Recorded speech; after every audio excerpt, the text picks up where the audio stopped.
রব্বুল আলামিন বলেন সায়াযাক্কারু মান ইয়াখশা, সৌভাগ্যশীল তারা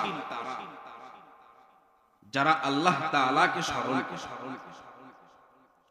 হতভাগা দুর্ভাগা তারা ওয়া ইয়াতাজান্নাবুহাল আশকা, যারা উপদেশ গ্রহণ করে না। যারা উপদেশ গ্রহণ করে না তারা হলো হতভাগা। তার পরের আয়াতে আল্লাহ পাক রব্বুল আলামিন বলেন আল্লাযী ইয়াসলান নারাল কুবরা, যারা হতভাগা তারা জাহান্নামে প্রবেশ করবে। তাহলে আল্লাহ পাক রব্বুল আলামিন বলতেছেন যারা উপদেশ গ্রহণ করে তারা সৌভাগ্যশীল, যারা উপদেশ গ্রহণ করে না তারা হতভাগা দুর্ভাগা, আর দুর্ভাগা যারা এরা জাহান্নামে প্রবেশ করবে। এই তিনটা আয়াতের মধ্যে আল্লাহ পাক রব্বুল আলামিন চারটা বিষয়ের আলোচনা করেছেন। এক নাম্বার ঈমানদার, দুই নাম্বার বেঈমান, তিন নাম্বার জান্নাত, চার নাম্বার জাহান্নাম। এখন আপনারা বুঝে থাকলে বলেন তো এই তিনটা আয়াতের মধ্যে যে আল্লাহ পাক রব্বুল আলামিন ঈমানদার, বেঈমান, জান্নাত, জাহান্নামের আলোচনা করেছেন, বিস্তারিত না সংক্ষিপ্ত? সংক্ষিপ্ত আলোচনা আল্লাহ পাক রব্বুল আলামিন এই তিনটা আয়াতের মধ্যে করেছেন। এর পরের যে সূরা সূরাতুল গাশিয়া, এই সূরার মধ্যে আল্লাহ পাক রব্বুল আলামিন এই সমস্ত বিষয়ের আলোচনা বিস্তারিত করেছেন। তাহলে আমরা বুঝতে পারলাম আগের সূরায় সংক্ষিপ্ত আলোচনা, পরের সূরায় বিস্তারিত আলোচনা। সূরাতুল গাশিয়া নাসাই শরীফের 1424 নম্বর হাদিসের মধ্যে আল্লাহর নবী বলেন عن النعمان بن بشير رضي الله تعالى عنه قال كان رسول الله صلى الله عليه وسلم يقرأ في صلاة الجمعة بسبح اسم ربك الأعلى وهل أتاك حديث الغاشية। নওমান ইবনে বশীর রাদিয়াল্লাহু তাআলা আনহু থেকে বর্ণিত আল্লাহর নবী মুহাম্মদুর রাসূলুল্লাহ সাল্লাল্লাহু আলাইহি ওয়াসাল্লাম বলেন ইয়াকরাউ ফি সালাতিল জুমআতি বিসাব্বিহ ইসমা রাব্বিকাল আ'লা। নওমান ইবনে বশীর রাদিয়াল্লাহু তাআলা আনহু বলেন আল্লাহর নবী জুমার নামাজের মধ্যে প্রথম রাকাতে সাব্বিহ ইসমা রাব্বিকাল আ'লা তেলাওয়াত করতেন, দ্বিতীয় রাকাতের মধ্যে হাল আতাকা হাদিসুল গাশিয়া তেলাওয়াত করতেন। হাদিসের অপর অংশের মধ্যে আল্লাহর নবী মুহাম্মদুর রাসূলুল্লাহ সাল্লাল্লাহু আলাইহি ওয়াসাল্লামের সাহাবী নওমান ইবনে বশীর রাদিয়াল্লাহু তাআলা আনহু বলেন ওয়ারুব্বামা ইজতামাআল ঈদ ওয়াল জুমআহ ফায়াকরাউ বিহিমা ফীহিমা জামিআ। নওমান ইবনে বশীর রাদিয়াল্লাহু তাআলা আনহু বলেন আল্লাহর নবী মুহাম্মদুর রাসূলুল্লাহ সাল্লাল্লাহু আলাইহি ওয়াসাল্লাম ঈদের নামাজের মধ্যে প্রথম রাকাতে সাব্বিহ ইসমা রাব্বিকাল আ'লা তেলাওয়াত করতেন, দ্বিতীয় রাকাতে হাল আতাকা হাদিসুল গাশিয়া তেলাওয়াত করতেন। এখানে একটি মজার বিষয় হলো আল্লাহর নবী মুহাম্মদুর রাসূলুল্লাহ সাল্লাল্লাহু আলাইহি ওয়াসাল্লাম যদি কখনো ঈদের নামাজ আর জুমার নামাজ একই দিনে হইতো, অর্থাৎ শুক্রবারে যদি কোনো জুমা ঈদ হইতো, ঈদের নামাজ হইতো, আল্লাহর নবী মুহাম্মদুর রাসূলুল্লাহ সাল্লাল্লাহু আলাইহি ওয়াসাল্লাম ঈদের নামাজেও হাল আতাকা হাদিসুল গাশিয়া সাব্বিহ ইসমা রাব্বিকাল আ'লা হাল আতাকা হাদিসুল গাশিয়া তেলাওয়াত করতেন। জুমার নামাজের মধ্যেও এই দুইটা সূরা তেলাওয়াত করতেন। আবু দাউদ শরীফ 1123 নম্বর হাদিসের মধ্যে আসছে কখনো কখনো নবী মুহাম্মদুর রাসূলুল্লাহ সাল্লাল্লাহু আলাইহি ওয়াসাল্লাম জুমার নামাজের প্রথম রাকাতে সূরাতুল জুমআ তেলাওয়াত করতেন। سأل النعمان بن بشير رضي الله تعالى عنه قال ماذا كان يقرأ به رسول الله صلى الله عليه وسلم على إثر سورة الجمعة في صلاة الجمعة। নোমান ইবনে বাশির রাদিয়াল্লাহু তাআলা আনহুকে এক সাহাবী জিজ্ঞাসা করলেন, আল্লাহর নবী মুহাম্মদুর রাসূলুল্লাহ সাল্লাল্লাহু আলাইহি ওয়াসাল্লাম তো প্রথম রাকাতে জুমার নামাজের প্রথম রাকাতে কোন কোন সময় সূরাতুল জুমআ তেলাওয়াত করতেন, দ্বিতীয় রাকাতে কোন সূরা তেলাওয়াত করতেন? নোমান ইবনে বাশির রাদিয়াল্লাহু তাআলা আনহু বলেন, হাল আতাকা হাদিসুল গাশিয়া। নোমান ইবনে বাশির রাদিয়াল্লাহু তাআলা আনহু বলেন, দ্বিতীয় রাকাতে আল্লাহর নবী হাল আতাকা হাদিসুল গাশিয়া এই সূরা তেলাওয়াত করেন। তাহলে আমরা বুঝতে পারলাম প্রথম রাকাতে যদিও অন্য কোন সূরা তেলাওয়াত করতেন, কিন্তু দ্বিতীয় রাকাতে হাল আতাকা হাদিসুল গাশিয়া তেলাওয়াত। এই সূরা জুমার নামাজের প্রত্যেক জুমায় দ্বিতীয় রাকাতে এই সূরা তেলাওয়াত। আসেন প্রথম আয়াত আল্লাহ পাক রব্বুল আলামিন কি বলেন? হাল আতাকা হাদিসুল গাশিয়া। আল্লাহ পাক রব্বুল আলামিন বলেন, আপনার কাছে কি এসেছে হাদিসুল গাশিয়ার সংবাদ? হাদিসুল গাশিয়া সংবাদ কি আপনার কাছে এসেছে? আল্লাহর নবী মুহাম্মদুর রাসূলুল্লাহ সাল্লাল্লাহু আলাইহি ওয়াসাল্লাম একবার মাররা রাসূলুল্লাহ সাল্লাল্লাহু আলাইহি ওয়াসাল্লাম আলা ইমরাআতিন তাকরাউ হাল আতাকা হাদিসুল গাশিয়া। আল্লাহর নবী মুহাম্মদুর রাসূলুল্লাহ সাল্লাল্লাহু আলাইহি ওয়াসাল্লাম একবার এক মহিলার পাশ দিয়ে যাইতেছিলেন, অতিক্রম করতেছিলেন, আর ওই মহিলা এই সূরা তেলাওয়াত করতেছিলেন, হাল আতাকা হাদিসুল গাশিয়া। আল্লাহর নবী মুহাম্মদুর রাসূলুল্লাহ সাল্লাল্লাহু আলাইহি ওয়াসাল্লাম এই তেলাওয়াত শুনে ফাকামা ইসতামিউ, ওই মহিলার তেলাওয়াত শুনে দাঁড়াইলেন এবং কান পেতে তেলাওয়াত শুনলেন। সুম্মা ইয়াকুলু নাআম ফাজাআনি। আল্লাহর নবী মুহাম্মদুর রাসূলুল্লাহ সাল্লাল্লাহু আলাইহি ওয়াসাল্লাম ওই মহিলার তেলাওয়াতের জবাব দিতেছে, হ্যাঁ আমার কাছে হাদিসুল গাশিয়ার সংবাদ এসেছে। তাহলে এখন আমাদেরকে জানতে হবে গাশিয়া কাকে বলে? গাশিয়া বলা হয়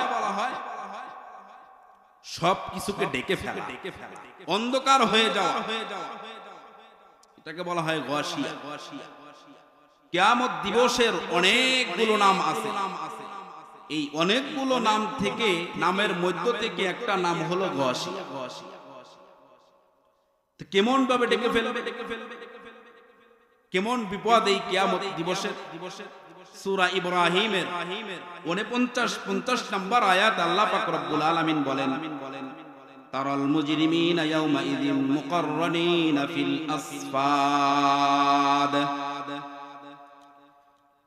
কিয়ামত দিবসে মুজরিমদেরকে দেখতে পারবে বেরি পরানো অবস্থায়, সারাবিলুহুম মিন কাতিরান ওয়া তাগশা বুজুহাহুমুন নার। এবং দেখতে পারবে তাদের যে পোশাক থাকবে পোশাকটা হবে আলকাত্রা। তাদের দেখতে পারবে তাদের পোশাকটা আলকাত্রার হবে। ওয়া তাগশা বুজুহাহুমুন নার, এবং তাদের চেহারা জাহান্নামের আগুন জ্বলছে দিবে, পুড়ে দিবে। এইরকম বিপদ কিয়ামতের ময়দানে হবে। শুধু কি এক সাইড থেকেই বিপদ আসবে, না চতুর্দিক থেকেই বিপদ আসবে? আল্লাহ পাক রব্বুল আলামিন সূরাতুদ দাহারের 7 নম্বর আয়াতে বলেন, ইয়াখাফুনা ইয়াওমান কানা ফীহি মা। আল্লাহ পাক রব্বুল আলামিন সূরা দাহারের 7 নম্বর আয়াতের মধ্যে বলেন, কিয়ামতের ভয়াবহতা শুধুমাত্র এক দিক থেকে আসবে না, বরং চতুর্দিক থেকেই আসবে। কিয়ামতের ভয়াবহতা একদিক থেকে আসবে না, চতুর্দিক থেকে আসবে। কেমন ভয়াবহতা হবে, কি অবস্থা হবে তখন?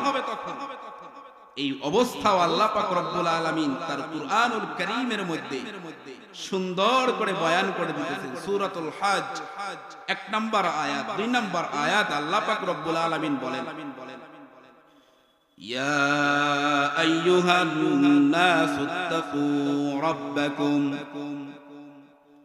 ইয়া আইয়ুহান নাসুত্তাকু রাব্বাকুম ইন্না জালজালাতাস সাআতি শাইউন আযীম। আল্লাহ পাক রব্বুল আলামিন বলেন, ও লোক সকল, তোমরা তোমাদের প্রতিপালককে ভয় করো। ইত্তাকু রাব্বাকুম, তোমাদের প্রতিপালক যিনি আছে তাকে ভয় করো। ইন্না জালজালাতাস সাআতি শাইউন আযীম, কিয়ামতের ভয়াবহতা শাইউন আযীম, অনেক বড় ভয়াবহ। অপর আয়াত আল্লাহ পাক রব্বুল আলামিন বলেন, ইয়াউমা তারাউনাহা তাযহালু কুল্লু মুরদিআতিন আম্মা আরদাআত ওয়া তাদউ কুল্লু যাতি হামলিন হামলাহা ওয়া তারান নাসা সুকারা ওয়া মা হুম বিসুকারা ওয়ালাকিন্না আযাবাল্লাহি শাদীদ। আল্লাহ পাক রব্বুল আলামিন বলেন, সেদিন তোমরা দেখতে পারবে দুগ্ধ পানকারী মা তার শিশুকে ভুলে যাবে। আহারে, দুনিয়ার অবস্থা তো এমন, একজন মা তার দুগ্ধ পান শিশুকে কখনোই বলে না। গভীর রাত্রে অনেক ঘুমাইছে মা, সন্তানকে বুকে লইয়া ঘুমাইছে, সন্তান ঘুমের মাঝে পেশাব করে দিয়েছে। আহারে, পেশাব করে দেওয়ার সাথে সাথে মায়ের ঘুম ভেঙে গিয়েছে। সন্তানকে পেশাবের ভেজা জায়গা থেকে সরায়া সন্তানকে শুকনো জায়গায় আবার শোয়া দিছে। এই সন্তান যদি আবার সেই শুকনো জায়গায় পেশাব করে, সন্তানকে সেখান থেকে সরায় আবার শুকনো জায়গায় শোয়ায়। এইভাবে মা সারা রাত্র সন্তানের খেদমত করতে থাকে। সন্তানকে এই পরিমাণ মহাব্বত করে একজন মা দুগ্ধপান অবস্থায়। কিন্তু কিয়ামতের ভয়াবহতা এমন হবে, দুগ্ধপানকারী মা তার শিশুকে ভুলে যাবে, শিশুর কথা স্মরণ থাকবে না, শিশুকে বলে যাবে। দুধ পান করায় এরকম মা তার শিশুকে বলে যাবে। এবং গর্ভধারিণী মহিলা যারা আছে, কিয়ামতের ভয়াবহতা দেখে তাদের সন্তান এমনি প্রসব হয়ে যাবে। দাত্রীর কোনো প্রয়োজন হবে না, হসপিটালে গিয়ে সিজারের কোনো প্রয়োজন হবে না। কিয়ামতের ভয়াবহতা দেখে গর্ভধারিণী মা তার সন্তানকে এমনিই প্রসব করে দিবে। আল্লাহ পাক রব্বুল আলামিন তারপরে বলতেছেন, ওয়া মা হুম বিসুকারা, কিছু মানুষকে দেখতে পারবা তারা পাগল মাতালের মতো ঘোরাঘুরি করতেছে, কিন্তু তারা নেশাও করে নাই, কোনো নেশা জাতীয় কোনো জিনিসও খায় নাই। কিন্তু তারা নেশা খাওয়ার পরে যেরকম মানুষ মাতাল অবস্থায় ঘোরাঘুরি করে, এইরকম তারা ঘোরাঘুরি করতে থাকবে।